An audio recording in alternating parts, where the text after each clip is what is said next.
Faisalabad Lal Vyas spinning mills के मजदूरों का जिला काउंसिल चौक में रात गए धरना जारी। हमारे नुमाइंदे खुसूसी पाकिस्तान गुलाम दस्तगीर की तफसीलात के मुताबिक तनख्वाहें न मिलने पर सरापा एहतजाज, मजदूर सड़क पर बिस्तर बिछा कर सो गए।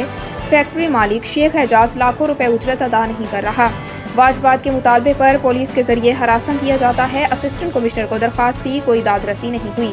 मुतासरीन मुल्तान, बहावलपुर, झंग, चकवाल, चीजावतनी, ननकाना, खुशाब, बिहाड़ी के रिहायशी हैं।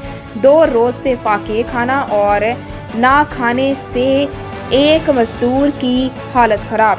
रेस्क्यू अमले ने मुतासरा मजदूर काशिफ को तिब्बी इमदाद फराहम की।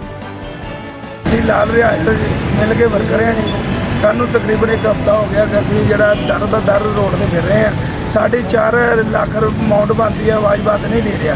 असी उन्होंने जो भी फोन किया उन्हें सानू उदों ही कभी पुलिस को धमकाया, कभी किसी को कह के बदमाश लिया के धमकाया कि मैं ताड़ी अमाउंट नहीं देना चाहता। असी हुण इत्थे धरना दे के बैठे हैं, जिन्नी देर तक सानू साडे वाजबात नहीं मिलते असी इत्थे धरना देके रखांगे।